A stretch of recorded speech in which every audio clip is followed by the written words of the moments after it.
ఎవర్రా నువ్వు? నా అత్త కొడుకువా మామ కొడుకువా లేకపోతే చిన్నప్పటి నుంచి కలిసి చదువుకున్నామా? నిన్ను లవ్ చేస్తే పెళ్లి చేసుకోవాలి కదా. పెళ్లి చేసుకుంటే 50-60 సంవత్సరాలు కలిసి బతకాలి కదా.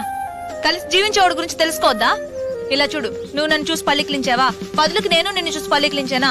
నా పేరు కృష్ణ అండి, నా పేరు మధుమతి అండి, నేను మిమ్మల్ని ప్రేమిస్తున్నాను, నేను మిమ్మల్ని ప్రేమిస్తున్నాను అని కలిసి ఊరు తిరగడం, రోడ్లో నడిచేప్పుడు తెలియనట్టుగా ఒకళ్ళొకళ్ళు రాసుకుని పూసుకుని తిరగడం, బస్ లో ఒకళ్ళ మీద ఒకళ్ళు వాలిపోయి నిద్రపోతున్నట్టే నటించడం, థియేటర్లలో ఒకళ్ళ భుజాల మీద ఒకళ్ళు చేతులేసుకోవడం, ఇలాంటి కథలన్నీ నా దగ్గర సాగవు. నన్ను లవ్ చేస్తే ఏమేం సమస్యలు వస్తాయని నీకు తెలియాలి. అందుకనే మా నాన్నే శంకర్ని కలవమన్నాను. అదే విధంగా నిన్ను లవ్ చేస్తే ఏమేం సమస్యలు వస్తాయని నాకు తెలియాలి. ఇవన్నీ వదిలేసి మన ఇద్దరం లవ్ చేసుకుని రేపు పెళ్లి వరకు వచ్చిన తర్వాత మీ ఫ్రెండ్స్ లో ఎవడో ఒకటి అడుగుతాడు, ఎందుకు ఆమెను పెళ్లి చేసుకుంటున్నావు? 6 సంవత్సరాలు దాని వెనకాల ఒకటి తిరిగాడు, ఇవిడు కంపెనీ ఇవ్వకుండానే తిరిగాడు అంటాడు. ఎందుకు మారుతి గారు 4 నెలలు పెద్దదాన్ని పెళ్లి చేసుకుంటున్నారు అని నీకు వదిన వరుసలో ఉన్న ఎవరైనా అనొచ్చు.